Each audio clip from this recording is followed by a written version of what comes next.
Hi, and welcome.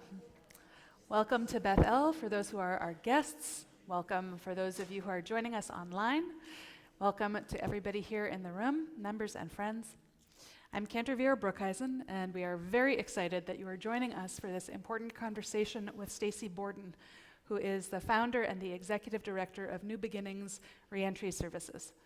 And this evening's conversation is co-sponsored by Beth El's Anti-Racism Working Group and by JLoft. And it's my privilege to moderate the Q&A that's going to follow Stacey's talk. So, little roadmap for the evening, because roadmaps are good. Stacey's going to speak for about half an hour, and then for the first portion of the Q&A period, up until about 7:15, we're going to ask that the adults in the room wait to ask their questions so that the 10th and 11th and 12th graders who are joining us have a chance to ask whatever you would like to ask before you need to leave at 7:15. And after the students leave, the adults will have the opportunity to ask their questions. And we want to make sure that you can ask in whatever way is comfortable to you. So Karen is passing out in the room some note cards and some pens. If questions occur to you during Stacey's talk, you can write them down then. But that's also an opportunity to have your question asked anonymously. We'll pass a couple of question baskets. You can feel free to put yours in if you want me to just read it.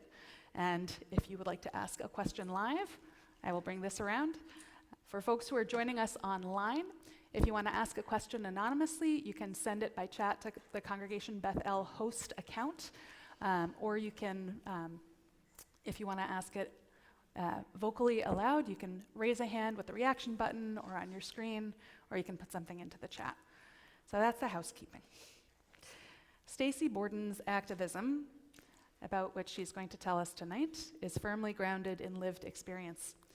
Stacey spent time in and out of prison for almost 30 years, starting in 1982, and from her personal experiences and understanding of the system, she became an abolitionist and an advocate for women suffering from domestic and sexual violence.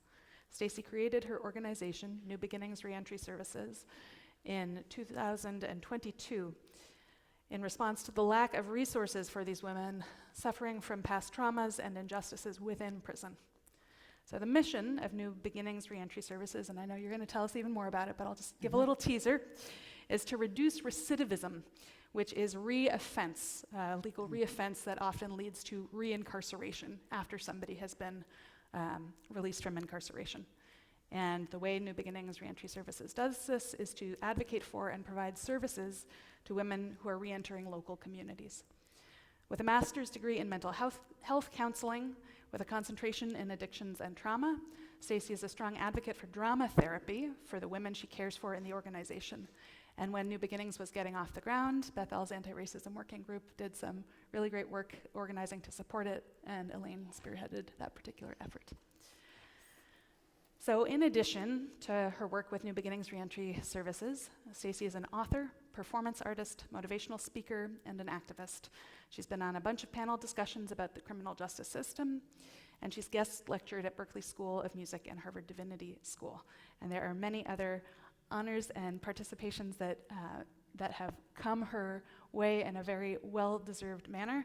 But I'm going to share that I first got acquainted with the National Council for Incarcerated and Formerly Incarcerated Women and Girls, of which Stacey is a member, through the work of Families for Justice as Healing, who are leading the No New Women's Prison campaign here in Massachusetts, which advocates to direct state funding instead of towards building new facilities of incarceration, towards community resources like housing, healthcare, education, childcare, things to help communities thrive.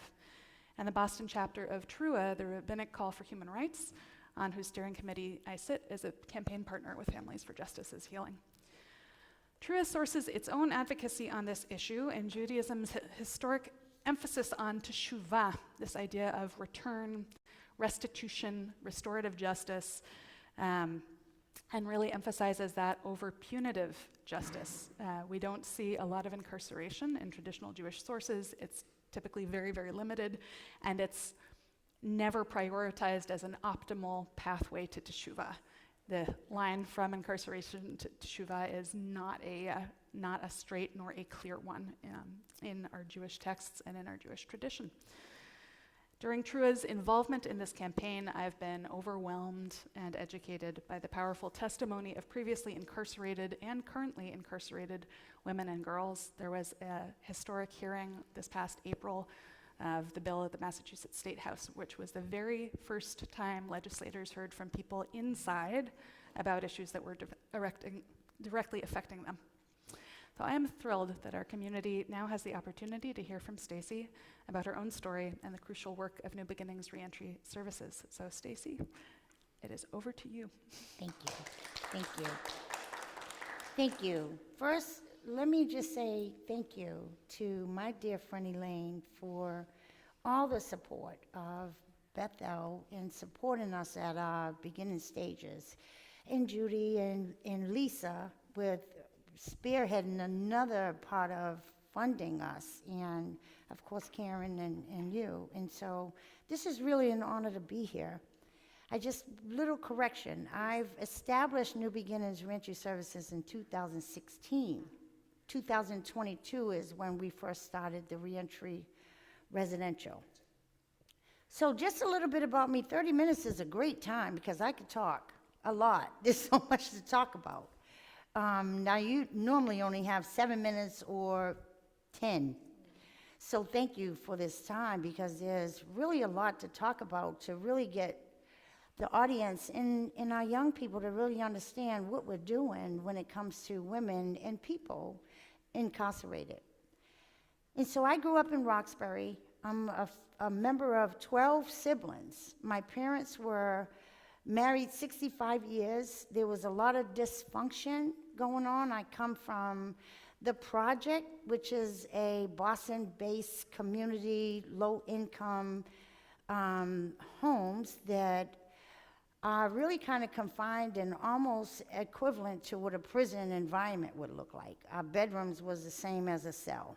And so it was easy for me to enter a prison system. When you heard the 30 years in and out, I just didn't take things seriously. And it was really easy for me to be adjusted to a prison environment. And so coming from a dysfunctional family meant that my dad was suffering himself from trauma and alcoholism. And my mom did the best that she knew how to do. Raising 12 children, I'm sure, wasn't easy, and coming from a project environment with no income, with really no resources to help.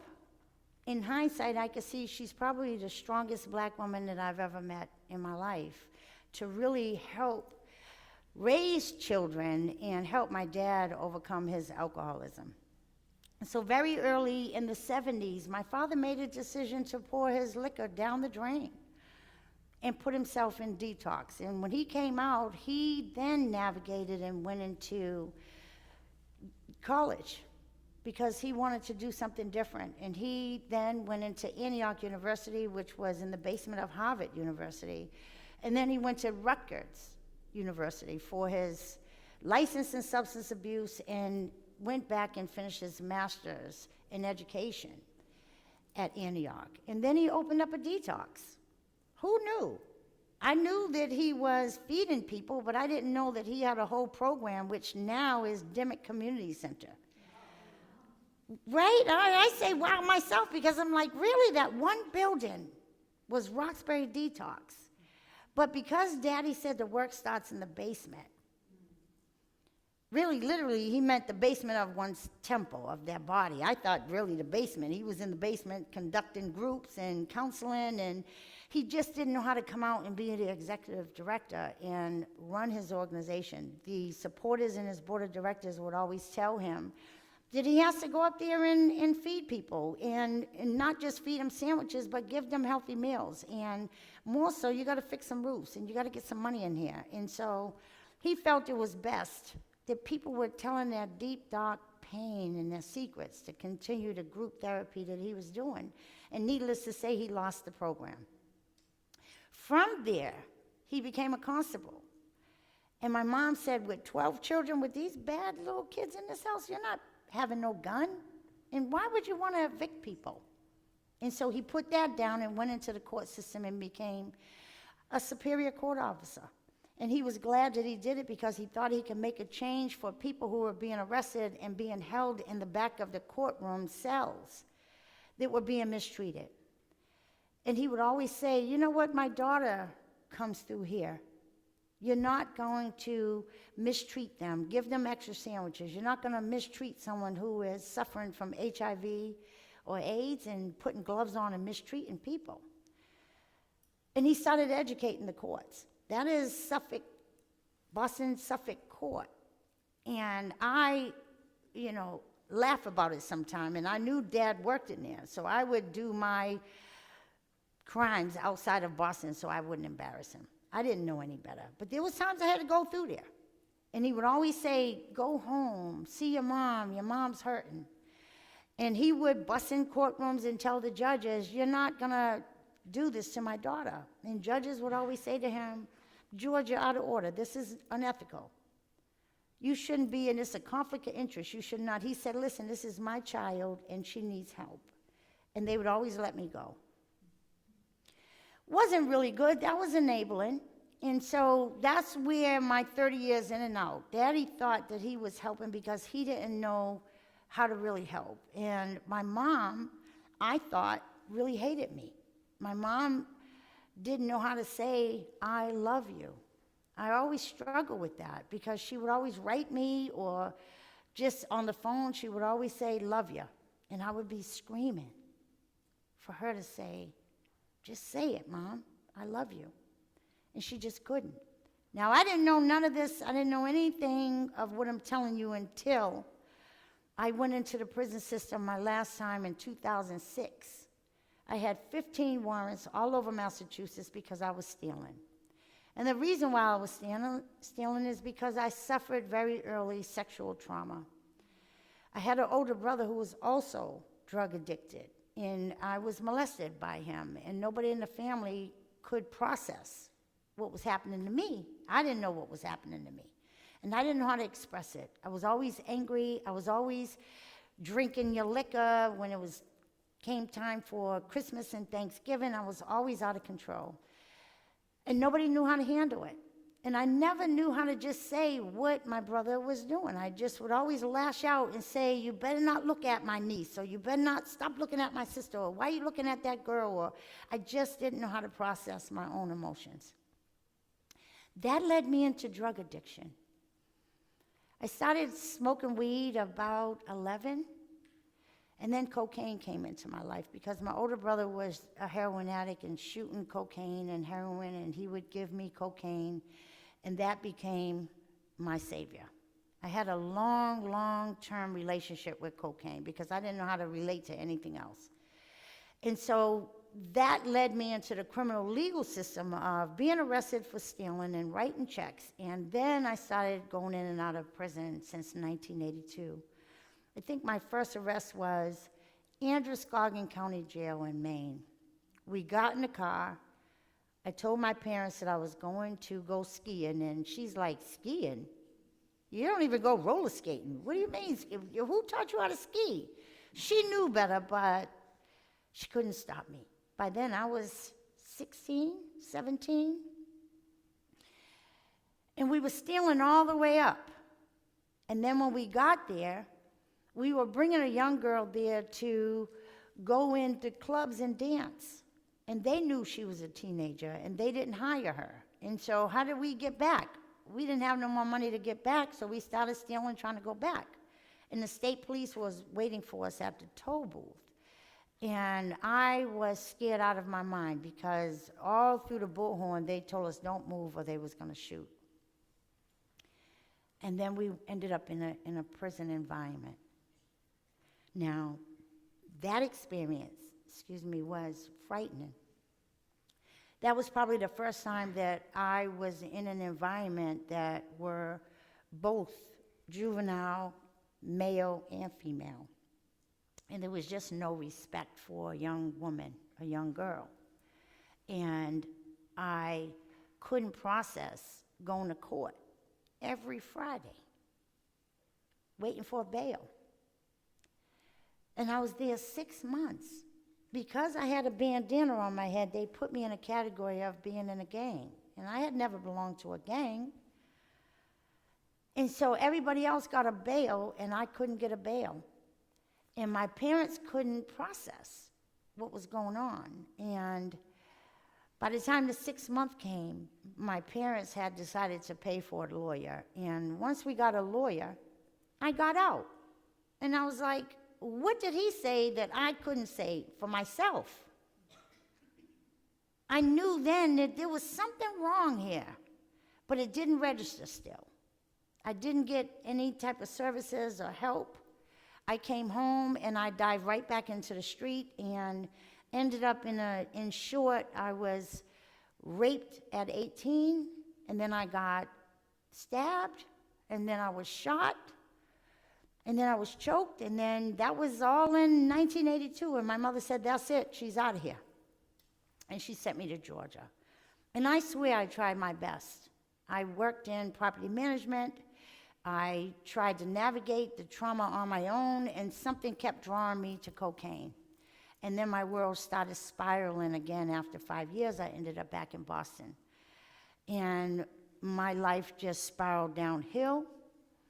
I think I did my first sentence in 1991 in Framingham, and came home 3 years later, went back again 1996. My mother had a stroke. I took that at fault because I was being held again and looking at a hefty sentence, and my oldest sister's son was murdered. And my mom just couldn't take it, and then I couldn't take it. And then my mom said this word that didn't sit well with me. She said, I can't process my daughter being in a prison with murderers. And my response was, they're not murderers, Mom. These are my friends. These are women that are laughing and living and supporting each other. And I couldn't convince her otherwise. And on Mother's Day, she had a major stroke. And I blamed myself. So each time I finished my sentence, each time I ran. And I kept getting arrested. And it wasn't until 2008 that I went to court, and I went in front of Judge Coffey in Quincy Court. And he leaned over the podium and asked me, what's wrong with you? And I looked around and I was like, who's he talking to? Because nobody ever talked to me in a courtroom. And he said it again, Miss Borden, do you have a drug problem? What are you doing to yourself? Do you need help? And I straightened up and I said, oh. And my brain started becoming active. Like I started hearing voices, and I'm like, who's in there talking? My right side is saying, tell him everything, Stacey. My left side is like, don't tell him nothing. He's not going to help you. You never get the help you need. And something said, you know, Stacey, this is the time that you tell him. And I just told him everything. I just started crying, and snots is coming out, and I'm just blabbering off saying how I was raped and incest and harmed, and I needed some help. And he said, well, what type of help do you need? And I said, Your Honor, I actually kind of want to go back to Framingham. And my brain is like, you dumb butt. You don't want to go back to prison. Maybe you could get out. And I'm like, no. I had remembered the day before this young woman named Andrea Jefferson took me by the hand in that yard in that prison and walked me and told me that if I get out again, I'm susceptible to cause harm, and I might kill someone, and I'll be in here for the rest of my life. And I looked at her, and I was like, you're doing life? I just assumed everybody got out and came back. And my brain just received it different. I said, oh my God, I'm disrespecting my sisters. I just kept going home and coming back, going home, and this was a joke. But they never left. And then I heard her story. And so in that moment, I'm remembering her the day before. I said to the judge, Your Honor, I need to go back to Framingham, and I needed to go into the CRA program. And he said, what is the CRA program? And I said, it's Correctional Recovery Academy. I need some correction, I need some recovery, and I definitely need some education because I wasn't getting none nowhere else. And he said, well, how long is that going to take? And then my brain reacted again. I was like, you better hurry up and tell him something before you get 10 years. So I was being manipulative, and I blurted out, 3.5 years, Your Honor. He said, Miss Borden, you're in district court. You could only get 2.5. And I was like, oh, my God. I surely don't want to go to South Bay County Jail. I needed to get back to Angie and the women. And what I mean, the other women, there were 2 white women and 2 black women that were helping me save my life. Lynn Sullivan, Julie Pike, were the white women who kept pushing me. Go to the law library. You're always out in the yard talking about law stuff. Go work in the law library. So Lynn helped me get a job in the law library.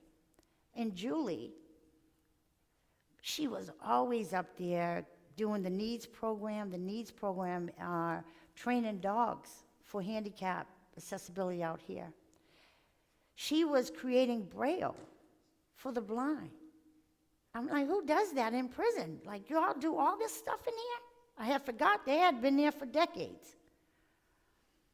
And so she got me in BU. I didn't have a 4-year sentence to do a 4-year degree program, so she fought for me to go into BU and just take some credits. And thank God for that, because I was able to really start writing the pain that I had been holding on to. I started writing about my sister who passed away of cancer. I started writing about my older brother and trying to figure out why I always wanted him home from prison, the same one that sexually molested me. I couldn't figure out why I wanted him home. I didn't want Christmases and Thanksgiving. I wanted him home, and I didn't understand what was happening to me in my head. And then I remembered Angie. Angie's the one who took me by the hand, really helping me understand that I was causing a lot of harm to them, to myself, to my family, and to my community. And then this young girl named Kimia Faust walked in my cell. And she was in an all-white uniform, and it was dirty, and she was drooling, and I couldn't process what is going on with this woman. In order to get from the Smith building to the compound is where you did the longer sentences, mostly lifers or people like me that was doing more than 3.5 years or more. And I knew she had to have been in the prison in that Smith building processing, either sentence or waiting trial, or in CCU, closed custody unit, in the hole. In order to get to the compound, you was down there at least 90 days. And that meant I knew you wasn't high off of any substances, because you couldn't have kept it that long on your body or in your body. Meaning when you come into prison, you can insert substances or anything that you're trying to get in a prison in your body. And I knew she couldn't have been carrying it that long. So something just opened me up and said, wow, no wonder that's what those long lines in the med lines are. Pharmaceutical drugs, they're drugging us. She was highly medicated.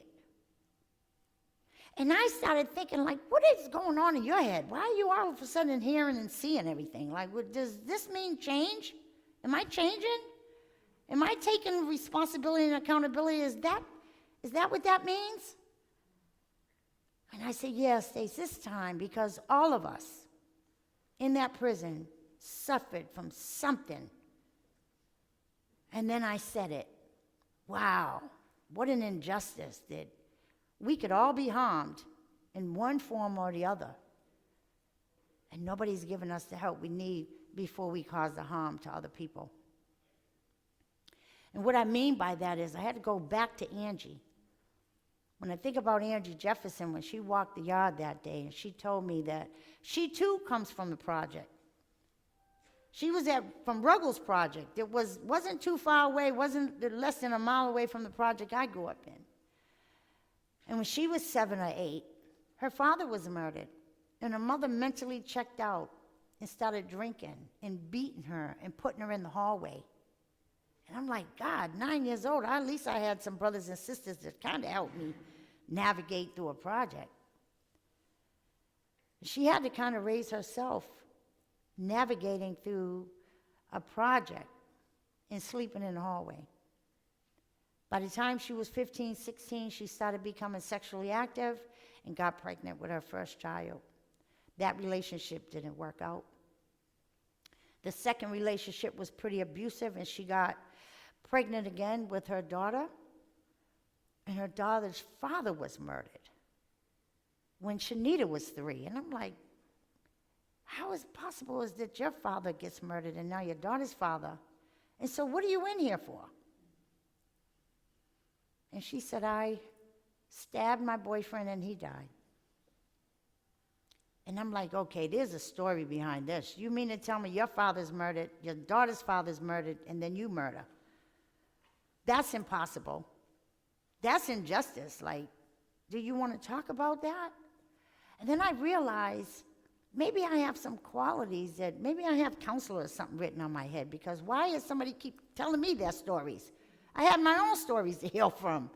But it was all of us. I started really opening up and seeing the pharmaceutical line. I started seeing how many women were in here that were in for prostitution, drug addiction, mental illness, all of this trauma.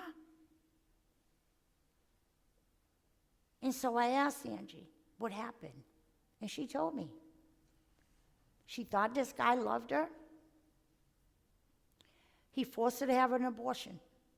And the night that she had the abortion, he raped her. And the next day, they had a fight, and she stabbed him, and he died. And she turned herself in. She got a $1,000 bail. She was out for a year, and then one day, she had another judge who looked at her records and said, she's from the projects? Why are we charging her manslaughter? She should be first degree. I said, let me see your paperwork. I took her paperwork, and I worked in a law library. I started diving, and I said, this is unconstitutional. This is racist. Now, I didn't know nothing about racism. I didn't know anything about history. I went to Boston Public Schools. I didn't get the best education. Actually, I didn't remember being in school because I had suffered from trauma so deep, I don't remember a teacher. So now, how do I handle this? And then I went to the cell and asked Kimia, what are you doing? What happened with you? And then she told me her story. At 14, she was viciously raped. She was a victim in Suffolk County District Attorney's office.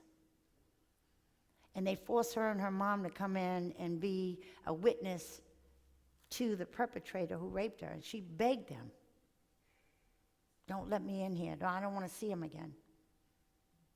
And they patted her on the leg and said, it's going to be all right. We have victim services for you. And I'm like, that's it? What does that mean? Like, did they give you any support? Did they give you any resources? Did they give nothing? And Kimia checked out. Spiraled just like me, went into drug addiction, just started stealing and in and out. And being raped time and time again with her drug addiction. And then she got married to an abused young man who became an abuser, started beating her. And she was pregnant. At 8 months, he beat her so bad she lost her daughter. She has a plate in her jaw. And then at 29, she's being sexually violated again, and she picks up a butter knife after the guy drugs her. She didn't go all the way out. And he hit her upside the head with a 2x4. How do I know this? Because I'm reading her documents, and I'm like, you have blood on two 2x4s? Suffolk County District Attorney doesn't realize that you were a victim when you were 14 in that same office, and now you're a defendant? Something is wrong here. You're in here serving what? Again, Suffolk County, same district attorney when she was 14, was the same district attorney when she was 29. Patted her on the shoulder and said, give us some information. We know that he was raping you. We know the story because we have the 2x4 with your blood on it. He hit her upside the head twice and said, just give us some information. You could get out of this. But if you don't, we're going to offer you a 19 to 20, and if you don't take that plea, we're going to give you a natural life. said, another black girl in justice. This can't be. And so in 2010, I was ready to get out of there and make my move. I was determined to never go back to drugs and alcohol and none of that again. I needed to try to use my voice. I needed to try to learn what is trauma and addiction. Why are we all incarcerated, suffering? Now, I'm not negating the fact that we've caused harm.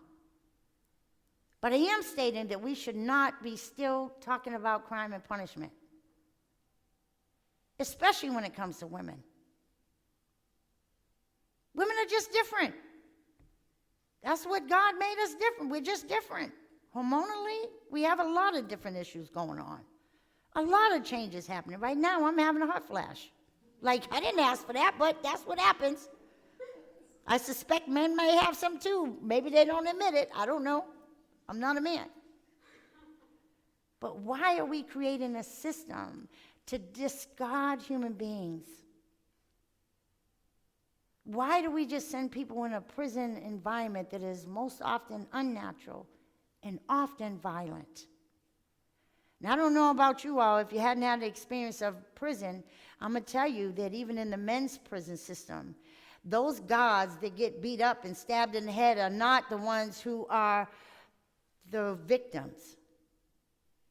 It is the individuals who continue to be beat and harmed and have enough. What I'm saying is that the system, the Correctional Officers Association, is so massive. Their budgets and their association, union, is huge. And they continue to perpetuate the idea that these kids are beating them up. They do this every election, every year. It comes on the news that another guard got beat up or stabbed, but believe me, they are bothering these kids. That's the violence. And what people don't understand is what happens to these correctional officers that rape girls in prison, sexually harass them, bring them underwears and perfumes and all this other stuff, and beat up the guys. And then they got to go home and have dinner with their families, as if they're not suffering from any trauma. High rate of suicide in corrections and police departments. And so I'm here to say that I came out of prison, went to school, got my master's in mental health, became trauma-informed certified, went back to get my license in substance abuse, went back to Boston College to learn business entrepreneur. I'm not the best business person, but I'm still learning. And did a presentation and had a big ask, and I asked for a house to some people that were in the audience that heard my presentation. In 2022, we acquired a 5-bedroom home to do a residential reentry services. And part of participatory defense through Families for Justice is Healing, because I'm not a lawyer, but I understand the law, I was able to go back and get Angie Jefferson out of that natural life sentence. And she was the first one to come to our program. And then Kimia finished her parole, and she came. And I'm like, miraculously, we opened the doors 2022, and both of those women, Ann Lynn Sullivan and Julie Pike, all 4 women who saved my life, are free. And that's my story. There's a lot more to it, but that's the story. And I'm grateful, so thank you for letting me share that. That 30 minutes went by fast, huh? You have given us so much to Yes. think about and to speak about. So we're coming. Hang on a moment, Mel, because I'm gonna give a little refresher of the roadmap for the Q&A period. We've got about 8 minutes for our high schoolers to remain with us, and so this is the time for you folks to ask any questions that you want to ask, whether by basket or by raising your hand, and I'll bring around a mic. And then at the conclusion of that Q&A period, we'll open it up to the adults in the room and online. And again, if you're online and you would like your question asked anonymously by our Zoom host, you can send it to the Congregation Bethel Zoom host account as a private message, or you can stick it in the chat, or you can raise a hand. So, my friends, the floor is yours. And please, don't be shy. I'm open. Ask any questions you want. Are there things in the basket that I should? I think the kids are going first. Yeah. Okay. All right. Here.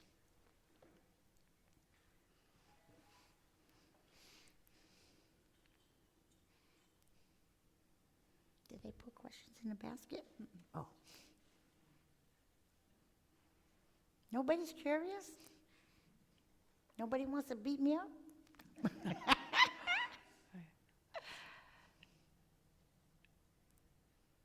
What do you think about prison environments? What do you think about the story?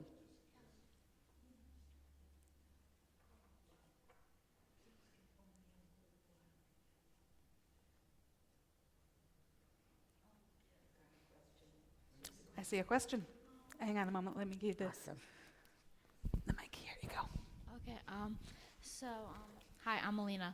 Hi, Lena.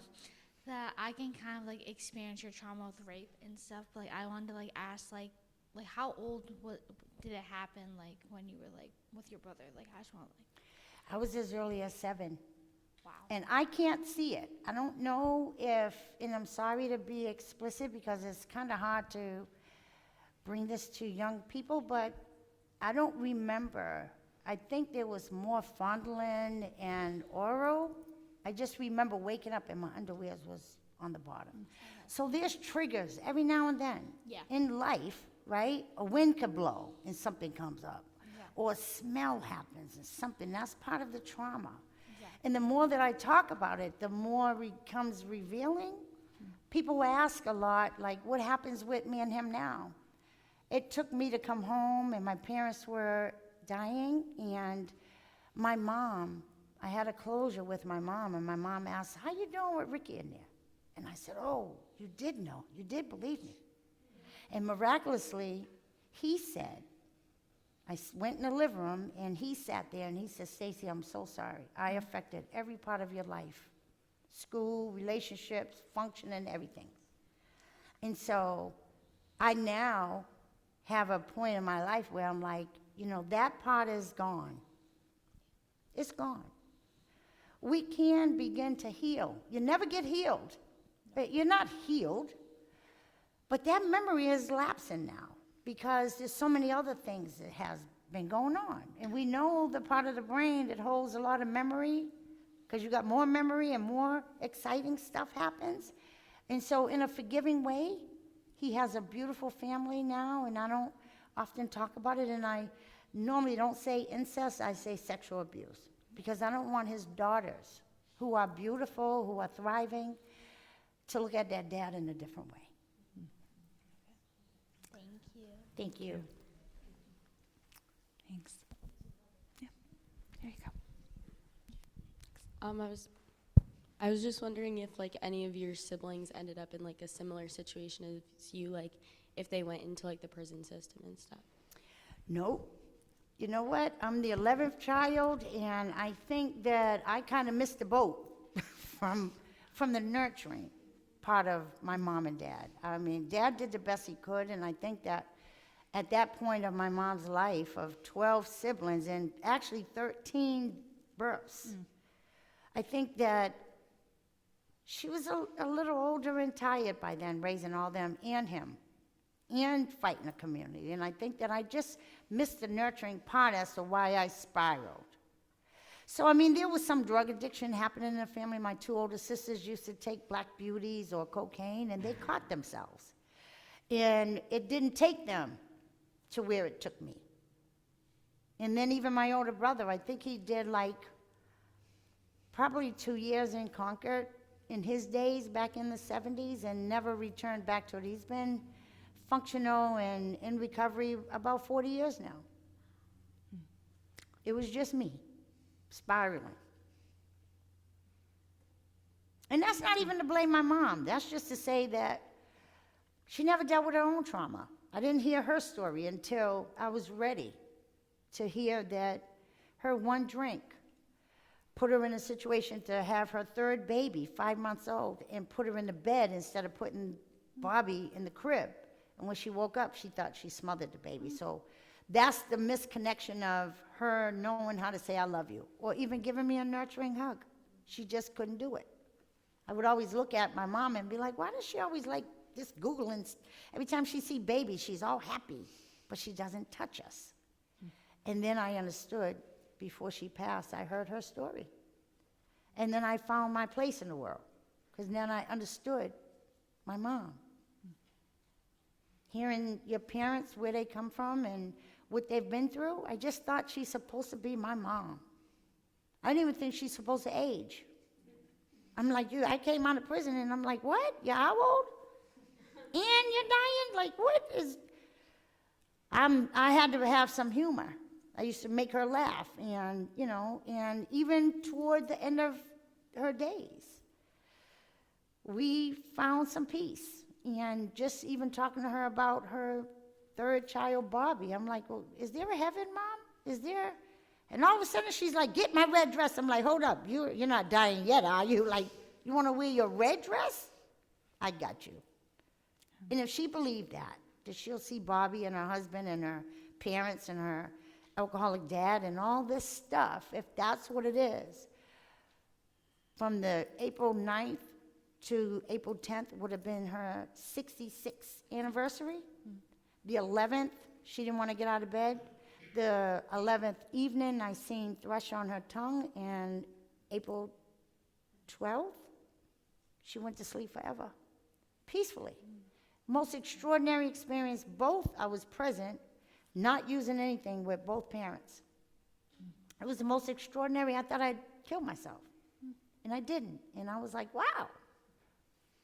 Dad passed first, December the 18th, and I watched this woman, my mom, go to bed. And I'm like, Mom, you don't want me to call the funeral parlor? I'm like, this isn't normal. I don't know what wasn't normal or what was normal. But she wanted to go to bed, and I put her in bed. And Dad was there deceased. And then the next morning, she said, it's time to call the funeral parlor. And I said, wow, she made peace. 66 years she made peace.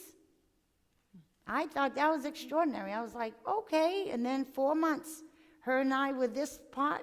I couldn't figure out who's going to sleep with her. Me.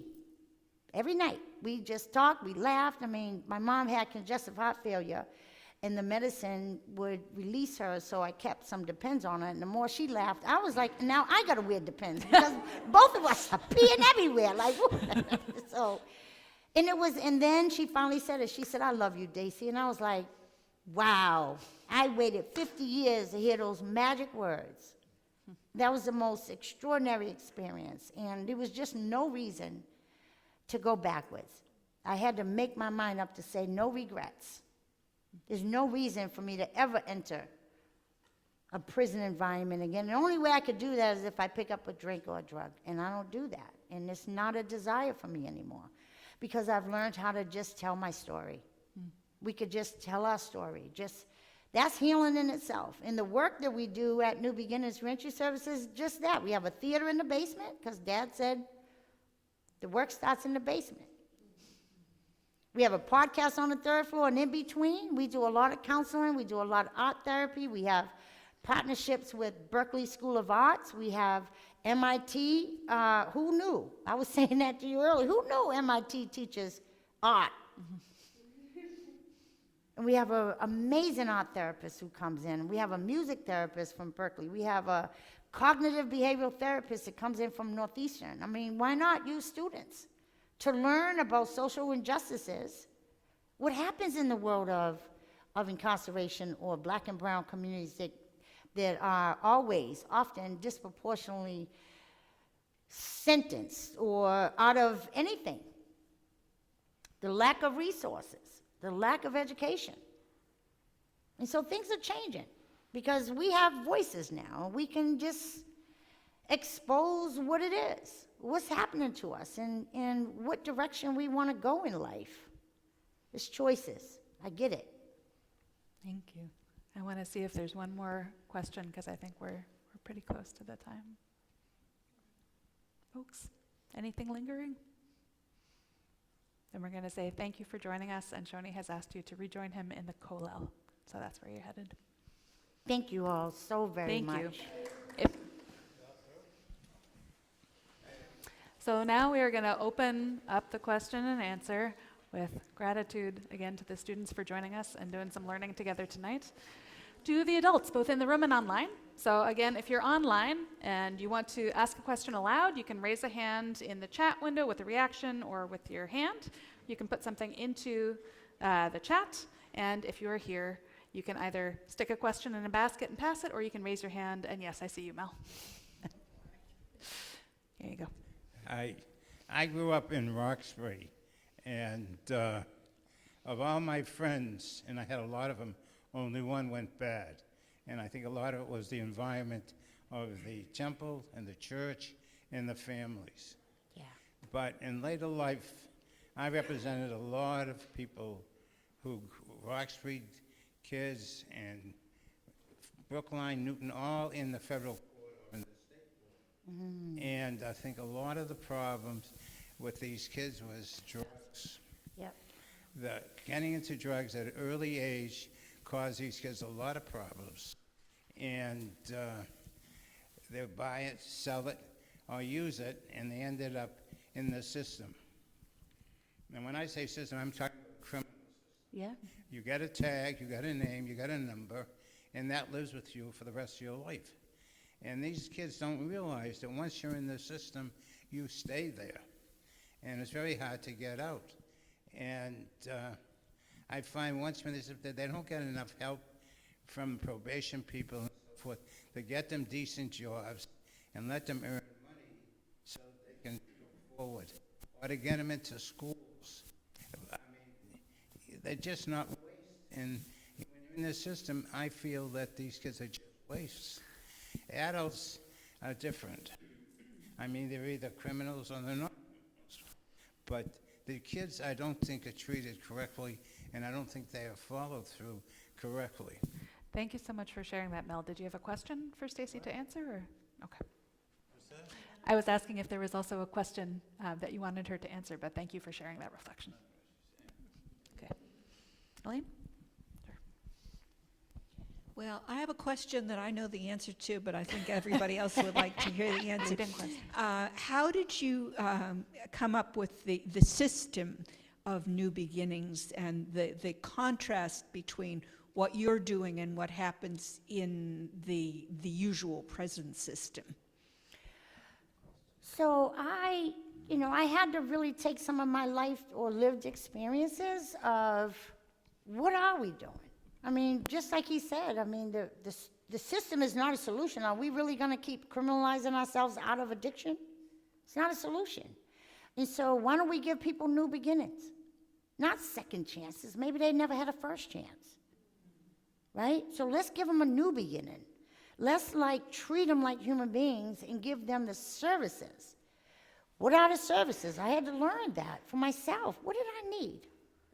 I needed a space of healing. I needed a space to be able to freely tell what happened to me. I needed to understand what accountability meant. What does that mean? Do we have to wait to go in the court system with people in robes to be held accountable?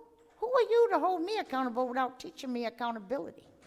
That judge taught me accountability. That was accountable for me to say, you know what, Stacey, I'm so glad my brain started talking to each other, because I understood then I needed to get some help. And while I got the help I needed, that Spectrum program that was in the prison at the time, they've taken it out. They've taken a lot of programs out. But that program was specific. It was a behavioral program. It wasn't a drug treatment. That's why we don't consider ourselves a treatment. As much as I believe in treatment, we're not a treatment program. We're reentry for behavior. How does one recognize their behavior? Why are we causing harm? Well, because we're not transformed enough. How come we're not dealing with the depth trauma? How do you get to it? How do you stop peeling the layers off to get to what happened to you? You could talk surface talk all day long to me. I kind of lived almost all of that. So I kind of know we got to get to the depth of the trauma, start healing from that stuff. It's going to regurgitate. It regurgitates in harm. So let's regurgitate it in conversation.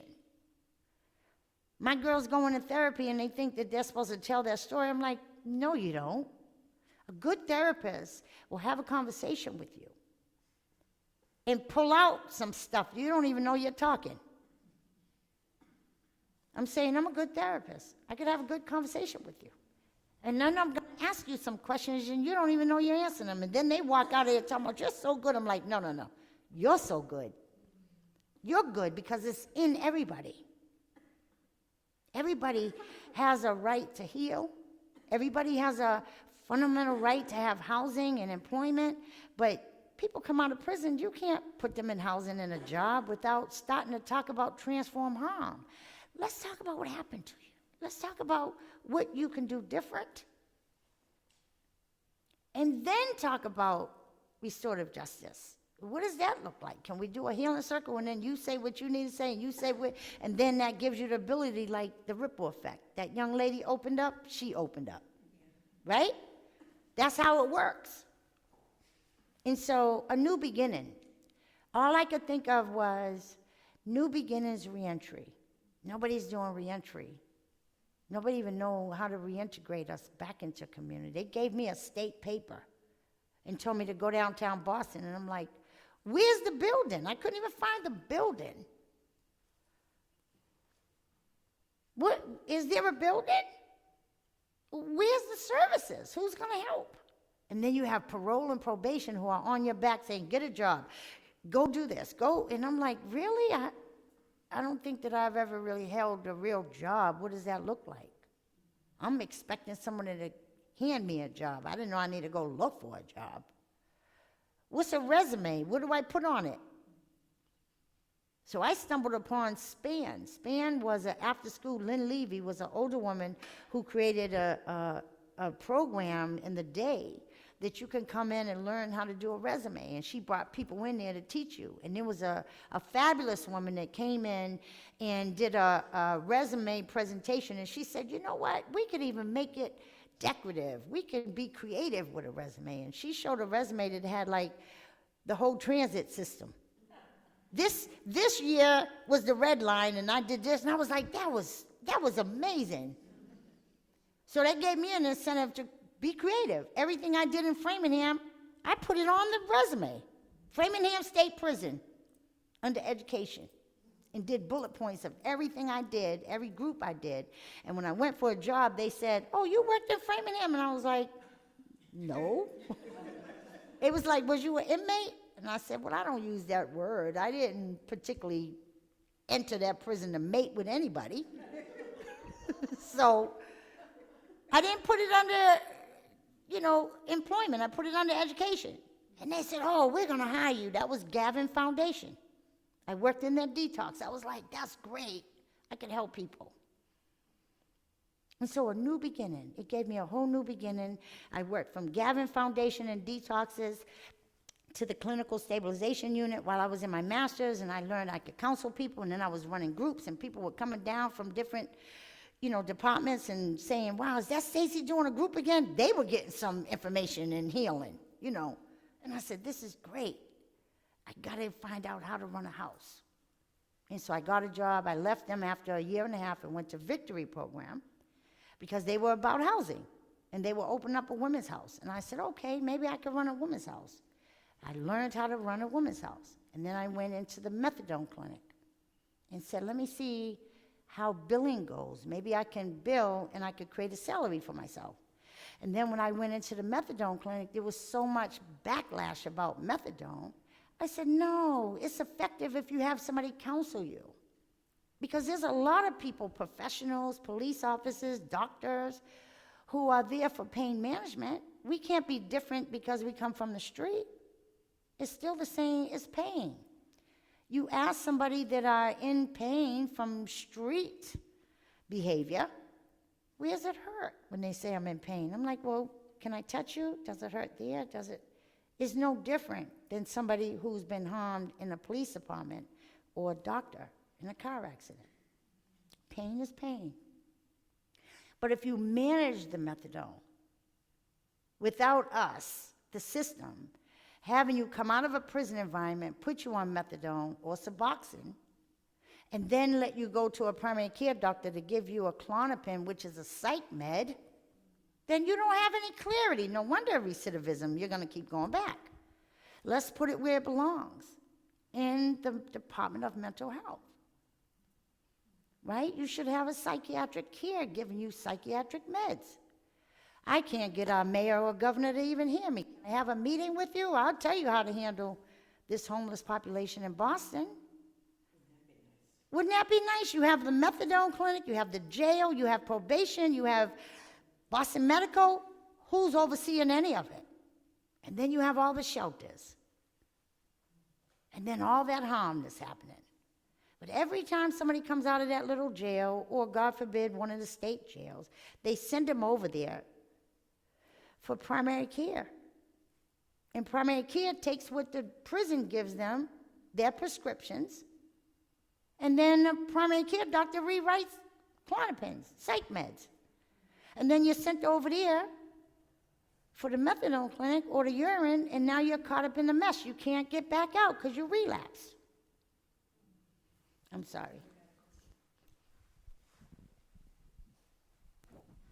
How many people can live at the house, and then can other people come for the other services that aren't? So just in terms of like numbers. That's a really good question, and it's, I'm sorry to say that it was 10 beds that we had. We were starting out with 15 beds, but the zoning and the community didn't really see that this was needed and necessary, and there was a big fight. So we kind of compromised with the community and had 10 beds.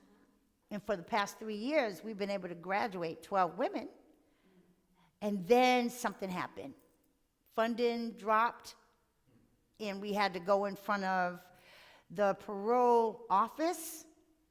This disconnected from the parole board. Then they said, well, you're not a long-term treatment facility, because I had to stop overnight. We were 24 hours. And then my big mouth is, we've never been a long-term treatment as long as we've been a long-term residential reentry transition. I'm different. You can't see me different? I'm formerly incarcerated. I have a master's degree. I'm a licensed clinician under the Department of Public Health. And they said, oh, but you're not under the New Beginners Reentry Services is not under the Department of Public Health, and you don't want to be. I said, well, it's not that I don't want to be. I don't have the affordability to be. They charge $40,000 for you to be COF certified. That just means that we'd have to incorporate their policies in their oversight, which means their policies have to be incorporated, and they'd have to do a background check, which means if you do a background check and I'm formerly incarcerated, does that mean I can't run my own organization? Like, what are we doing here? This doesn't even make any sense. And so long story short, the parole office, the parole board has continued to approve women to come to us, but the parole office has redirected them elsewhere. And they don't feel like I'm practicing public safety. And I said, I am not the police. I'm an abolitionist. You're the police. Do your job. I accept them, and you oversee them at your office. You can't come in here and look at our itineraries. You're not going to come in. And this comes from statistics that shows other programs like the McGrath House. They have a partnership with the Department of Corrections and the Sheriff's Department, which they linger around in them programs, and they cuff the women up and take them back if they're late. We have a whole transit system that sometimes is shut down. Right? People have a right to be late. Well, because I won't allow them to do that in our program, they said, we're not sending you any more women. And I'm like, well, you know what? Not a lot of women come out of the prison system, so we are going to shut it down and begin a reentry day center. We're still going to provide the services in extra, and we're going to incorporate men.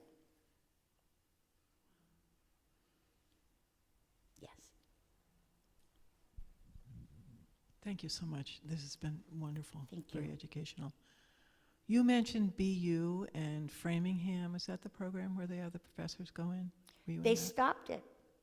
There's no more degree program. But was that the one that you were in? Did they? I was. I couldn't do the bachelor's degree because I was serving less than the 4 years this required. But I was able to come out with the certificates and use it when I went to Cambridge College, and I got the credits through transfer and writing. I had to do what they called a proposal to show that I had the equivalent of the education from that I used the certificates on to what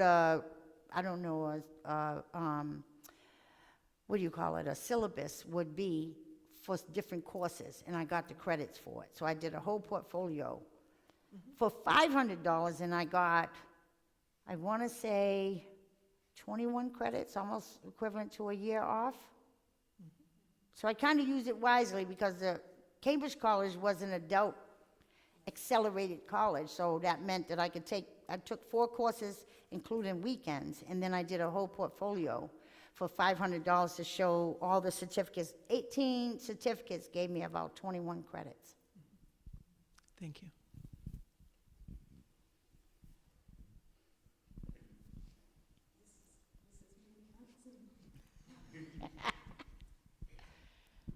Thank you so much, Stacey. Thank you, Lisa.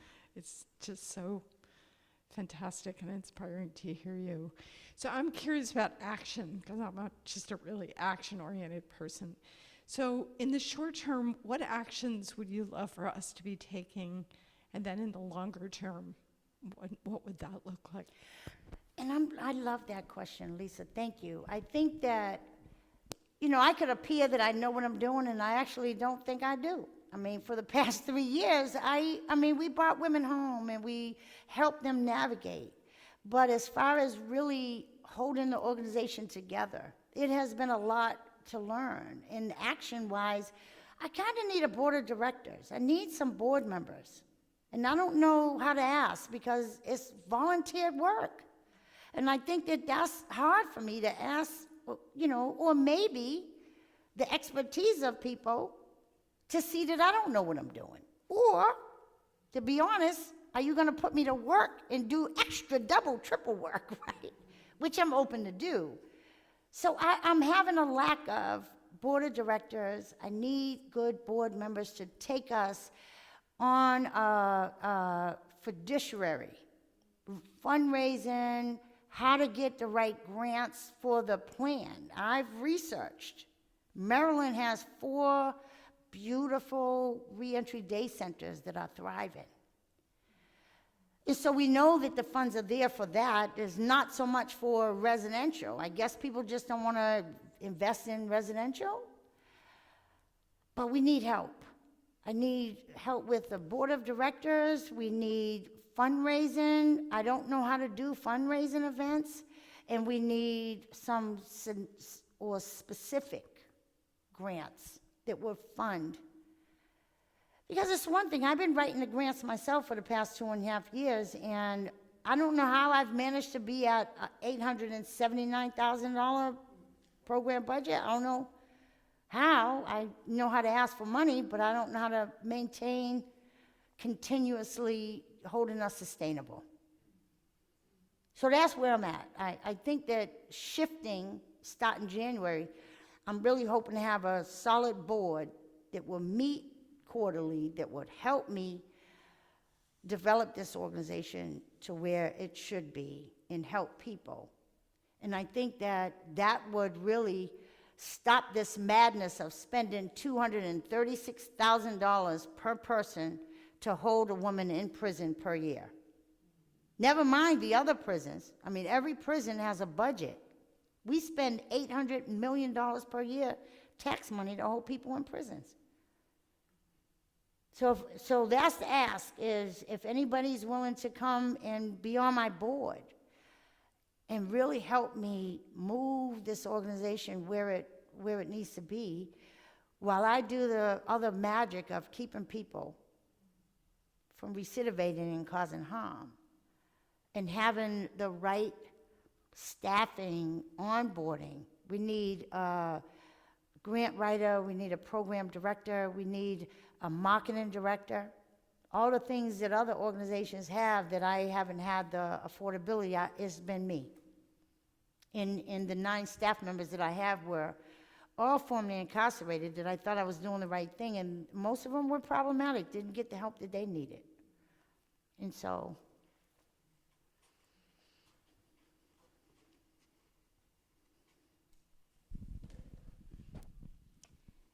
So in terms of the skills of people on a board and knowledge, yes. what are some of those skills or knowledge base do you need? So it almost sounds like a status quo of what the Attorney General is required to have a board chair who makes sure to call the meeting. Right, I think I'm asking about knowledge about the system that you want to create, Yeah. and how, knowing that it's you don't want to go to the Department of Public, you don't want to be under the Department of Public Health. You know there's so many systemic issues Yes. that make it so difficult to do what you know is the right thing to do. Yeah. So when I think of, my natural response is like, well, I don't have any knowledge of this sort of world. I would never even offer to be on a board. Yeah. So I'm asking, what type of person background do you want? If you had a magic wand, Yeah. what type of person would you want on your board? I love that, and I think that's where I'm lost. What type of person? I mean, I just got a young man that works for Federal Housing Lender Bank. That's our treasurer, right? He can make sure that he's connected to the accountant and present what our finances look like. But our finances is really, really low. So do we have the other directors, along with the secretary who keeps notes and the board who makes the board meet? The other directors, in my world, should be the ones who says, okay, we're going to do subcommittees and we're going to do fundraising. This subcommittee is going to do corporate sponsorships. I mean, there's so many millions of companies out here that will sponsor an event or this program, or, in our program, I've charted out each program. We have computer literacy, financial literacy, and we have a smart board to help teach a facilitator to teach computer and financial literacy. Workforce development, we just downsized all the beds. We broke all the beds down and we painted inside. We have a whole computer room.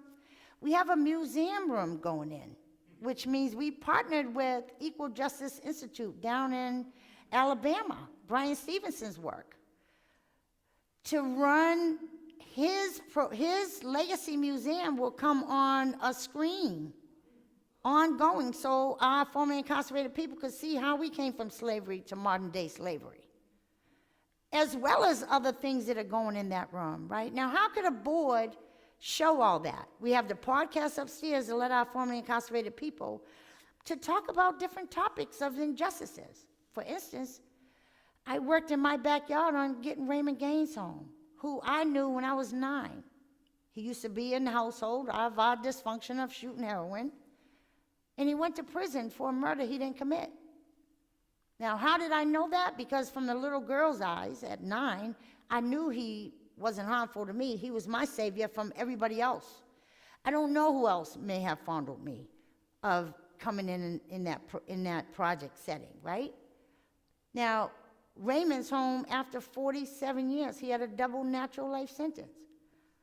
Now, if you know that this is the work I do, how could a board say, this is what needs to be funded and where is the money? I only know those 2 avenues. Fundraising could be a 5K run, and the board has got to get people to sponsor it, right? That raises a lot of money. Corporate sponsorship, I have that packet all made up. There's levels, 4 or 5 levels. Can, I don't know, Shell gas station let us put them on our website for $5,000? Or for $5,000, we could put you on our flyer for an event that we're gonna do. But then that could be the third category of the directors, to create events. Let's have some panel discussions, pay tickets, let's have some, I don't know, dinner night and give people some awards for the work they do. And that raises money. I mean, you know, there's different ways to raise money. I have it in my head, how do I get it out of there?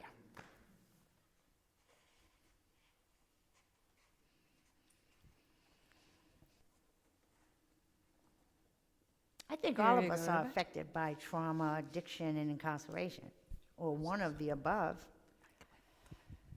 So I just want to, again, add my voice to everyone here. I came in late. I had been teaching our 7th to 9th graders, and so very grateful for the passion and the clarity that you've brought to this gathering. I'm going to need to leave, again, as I had shared before we began. You asked a very specific question, and I feel I've already, just in the 20 minutes I've been here, learned a lot from you. Your passion is infectious. Thank you. And you're talking about your board. And from someone who has a board, and I love my board dearly, and we have members in here who have been previously on the board and move forward, I would share with you something that I value about my community as you're building your community, which is that when your board shares your vision, when your board tells the story that you're telling, which is that these women who've been formerly incarcerated deserve a shot at a life going forward, Yes. in the face of a system that has disadvantaged them, we are acting for justice and we're acting for righteousness. What I would suggest to you is when you're looking for the board, in addition to specific skills, and it's useful to have people on your board who, for example, know how to crunch numbers. Yes. As important as that is, I would urge you to find someone who can share that passion and share that vision, because your board is going to be out there doing all the calls, force multiplying with you to find those donors, to find those venues. You strike me as an incredibly erudite, talented, resourceful individual. Thank you. I wonder if you've considered reaching out to institutions like Wellesley that focus specifically on issues of justice and around women's issues, and dare them to live up, Smith for that matter, to live up to some of their ethics. I would be profoundly honored to grab a coffee with you one of these days and continue the conversation, but my Thank you. blessing for you is that you let that passion shine and you use it as a beacon to gather like-minded people who believe in that same story that you are putting out there of a world of equity and justice. Thank you for Thank the you blessing so you've brought much. us. Thank you. I think it was in my head. I have reached out to Wellesley, and Dr. Melchor Hall is coming aboard. So I have 2 new ones. Wonderful. I'm dismantling, and I'm learning. So yeah, she's brilliant. She knows fundraising and she knows grants. And so thank you. Thank you for this wisdom you're bringing us. Please excuse me. Thank you. Thank you. I'm going to jump in with a question of my own. Okay. I imagine every case is different because each person and each story are different. I am wondering if you would be willing to share a few of what you have seen be some essential components for successful reentry, and a few of the most common barriers in your work. Let's start with the common barriers. Just getting a mass ID, right? You spend 30 or 40 years in a prison, supposedly legally sentenced, and you come out and you can't get a mass ID because they don't know who you are. Isn't the RMV a state entity? Secondly, there's no money for bus passes. You can't go into the Social Security office and ask for your Social Security card that you was given before you were sentenced. I mean, we're not Jane and John Doe's if you were sentenced. So that's a big barrier. I think some of the success, we had a young woman, Yamale, who was 17 when she went into prison, and she came out almost a year and a month ago. Maybe not even that. She might not have been in our program a whole year yet. She did 17 years for manslaughter. And while she was, before they did away with the BU program, she got her bachelor's, or she got enough credits before they did away with, or before she got parole. As soon as she got parole, they did away with the degree program, although BU still does certifications. But Yamale came out into our program and she excelled. She knew that Haitian community wasn't for her. Haitian community wasn't, I don't know, acknowledged yet. They don't get enough support, excuse me, and she wanted to stay close to her Haitian community. And so I reached out to our then city council at large, Ruth C. Luenge, or Luenge, can't pronounce her last name. She's our city council president. And I said, hey, I have a young woman who is Haitian descent and needs some support services because she wants to stay connected. And she came right over and started giving her some support. And I think that Yamale said, wow, Stace, you was really listening. Nobody ever listened to that before. And I said, well, we're all cultural. I don't know if cultural competence, I don't know if I believe in that. I might be ignorant to say, I can't be competent in your culture, but I could be aware. Yep. And I know some people. And so because of that, she came back in my office about 6 months ago and said, I need to take my college credits and I want to be a social worker. I said, cool, let's apply for some colleges.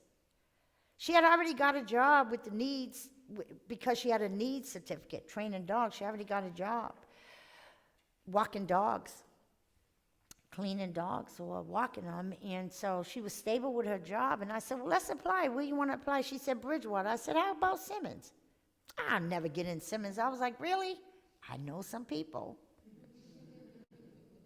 I made that my job to find all these partnerships and all these people. And I just tell the stories. And so I said, let's apply with both and let's see who comes first. Simmons came first. So not only does she have a job, she has her housing. We made an effort to refer her to the furniture bank, and they furnished her apartment and paid for the movers, and now she lives right in the community, and she's in Simmons. Angie is another success story. Angie came in and had one bump in the road, 90 days in our program, and she started feeling unworthy. And she started being argumentative. I said, are you self-sabotaging, girl? You got your bachelor's, you got your cosmetology license, you have your needs certificate, you have culinary, you got everything that you did in the prison. What's meaningful to you? I said, that's a homework assignment. Let's not argue. I need you to go to your room. She said, what do you mean, go to my room? You treat me like a kid? Well, you're out here acting like a kid, so go to your room, do some homework, and write out your accomplishments. And the next morning, she said, you know what, Stacey? That was a good assignment. You know what my greatest accomplishment is? She took a GED test in the prison. It took her 11 years to pass the GED. 11 years. So all the other stuff didn't even compute, that you have a bachelor's, cosmetology, needs license, you can cook, culinary. Like, what do you want to do now? She said, I want to be like you, a counselor. I said, well, let's do it. Go to Harvard. She's like, just to Harvard? I'm like, well, you can take some courses. I'll introduce you to a professor. So I took her to Harvard. And Stern, Kaya Stern, she's a pastor on private, and she took her under her wing. And now Angie does all these talks at Harvard. And then Families for Justice's Healing hired her, and she counsels and does groups. It's just how it works. Not in a punishing sense. I didn't send her to a room. I wanted her to see that you act like a child out here. Like, We do gratitude. You forgot everything, 10 gratitudes you did this morning, and you just forgot all about it. But it was significant that she realized that she took 11 years to pass a GED, and the rest of the degrees and accomplishments didn't matter. Now it does. And she's proud. I'm like, you can go to Harvard if you want. You have a bachelor's. You should apply, and maybe one day she will. So there's a lot of successes. I mean, you know, when you talk about trauma, people think you're going to come out of a prison environment and heal. I'm like, no. You know the stuff that I go through every day? Some days I don't want to get up. It takes a willpower. I have to pray. I have to walk around my apartment. I have to self-talk. And I have to remember, God, you came a long way, sis. You're 63 now. You're about to, you got to figure out about retirement. You can't do this work forever. And when you're going to pass the torch. And so, you know, I think that the greatest success is, for me, is bringing Angie home, introducing her with Andrea James, the National Council for Incarcerated and Formerly Incarcerated Women and Girls. She brought me and Mallory to California to teach us participatory defense. I remember when I came out of prison in 2010, I thought I'd lost my mind. I'm screaming out the bus like, Angie! Oh, Angie's not home. And I wrote her. That was 2010. I said, hey, Angie, you're coming home. I just saw you down Dudley. 15 years later, where is she? Because Families for Justice is Healing had participatory defense. That means that we, as formerly incarcerated people, get to participate in one's defense. And at the table, I said, I know somebody we could bring home, Angie Jefferson. And you did. And we did. Yep. And we brought Raymond home. And I'm like, if I don't do anything else, I brought those two names alive and brought the injustices alive. I mean, there's many more. I mean, I go in front of the parole board. I will counsel you at least 6 months to a year while you're in prison to make sure that you're ready to sit in front of a 7-man woman board, because they're going to drill you, and it's going to be traumatizing. It's going to be brutal. Lately, it hasn't been so brutal, because when I'm up there telling you, like, you shouldn't have said what you just said, Dr. Coleman, to this individual. Like, one day I'm talking on behalf of a young man, and then when the young man is talking, Coleman is one of the parole board members that said, tell me why you came in here with that dirty, dingy T-shirt on. Did you just say that to him? Do you know anything about him? Do you know if he has family that gives him canteen, or if he could buy a T-shirt? He said, well, Miss Borden, he has to present in here. That means he has to present in the world. Well, he's going to present the best way he can in here, coming from that environment. You ever lived in a prison? That's how I talk to the parole board. And they're listening. Tina Hurley now is changing things. Dr. Bonner, we were just in Norwood 2 weeks ago. The Executive Office of Public Safety put on a Reentry Summit, and the whole board was there, and I was like, oh boy, I'm going to get it now, because I be talking mad stuff to them when I'm in front of them. Now I got to be in the space with them. And I was on a panel in breakout rooms, and they all came. And I had to talk about, I studied the brain. Now, I have a desire to go back for a PhD for neurobiology, but I don't have that. So I'm talking, when the questions was being asked, and I'm talking about the different parts of the brain that I do in facilitating groups to get people to understand addiction. And I said, excuse me, I know Dr. Bonner. Dr. Bonner is the forensic psychologist on the board. And I said, I know Dr. Bonner's in the room, so I'm not going to pretend that I'm not no brain scientist or nothing. But by the time I finished that panel, she came up to me and said, Stacey, I had no idea about your story. I had no idea the connections of how we view the brain. You said it in a whole different perspective. And so I'm going to ask you to call me Charlie. I'm like, what? I get to call you Charlie? And it was a 2-day event, so the next day she came up and said, what's my name? I said, Charlie.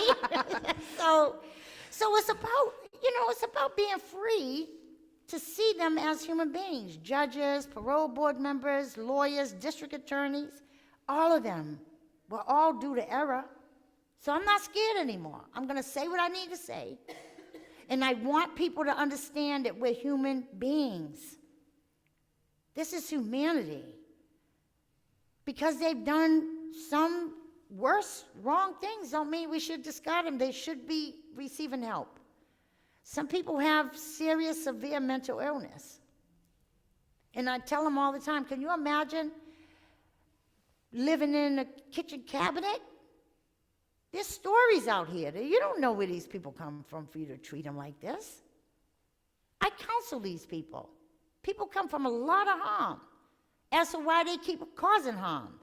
In our world, in our movement world, Transformational Prison Project, Amon, who's a young offender who created restorative justice model, says hurt people, and we need to start beginning to heal people will heal people. And I love that. Because it's true. If you've been hurt, most likely, not everybody. I mean, there's some people that I meet that says, well, Stacey, I've been raped too, and I didn't do all the things that you all talk about you all did. I'm like, well, it's different people. It's subjective. It's circumstantial, situational. You can't tell what happens, how somebody else processes their trauma to what you did. I'm grateful you didn't have to go and harm nobody and go into a prison. I didn't think I harmed anybody either by writing somebody's check. I thought I was hurting the bank. It took me many years in the CRA program to realize that I'm surely harming people. And when I got to that level in the prison, writing my victim's letter, there was many victims that I was stealing from. I really had to get to the depth of it. And the depth for me was, oh, if you charge me with forgery and uttering, forgery means I forged your name and I uttered and passed it to the bank or to the store or wherever I was stealing from. That means that if I was charged with forgery, maybe you couldn't go back to your bank and prove that that wasn't you, and you would have lost everything. That means you might have lost your home, your children's college fund, and maybe you committed suicide. Do I want to be that type of person? No. No, that is a form of accountability. That is, I do not want to harm people. I thought I was harming buildings. But surely, you're harming people. And I don't ever want to steal again. And that now becomes a choice because I have clarity. If I go relapse, then it's going to take me there.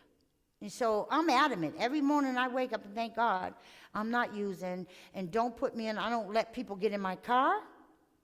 I know a lot of people. You're still using?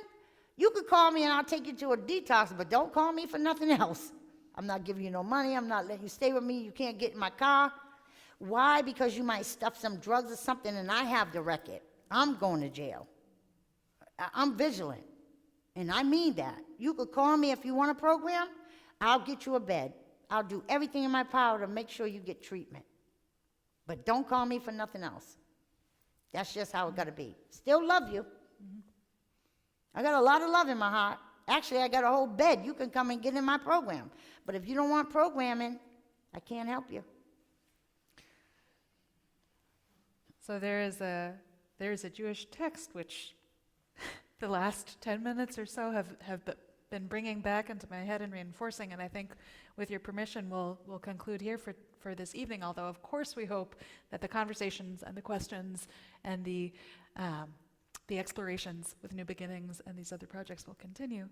And that text says, "It is impossible for a prisoner to free themselves from a pit." And I think that's both true and not true. It's true in what we've heard that everybody needs some help and support getting out of whatever pit their trauma has dug for them, whether or not that includes incarceration, but especially when it does. Right.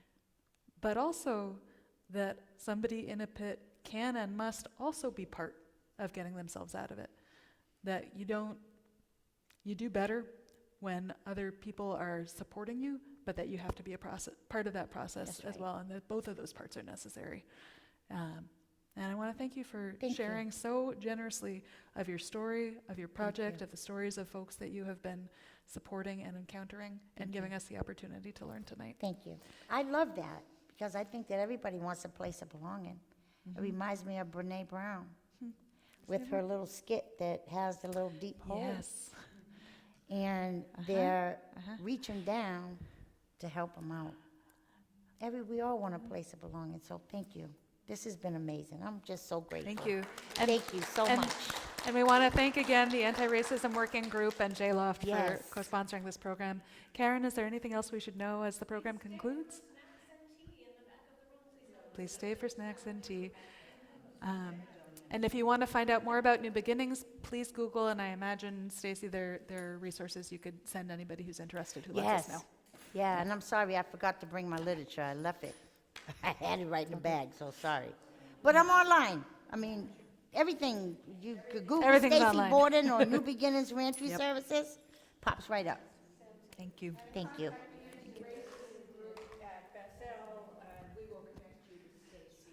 And as Elaine said, for those online, contact the Anti-Racism Working Group at Bethel, and we will connect you with Stacey if you desire. Thank you, folks, and have a great evening.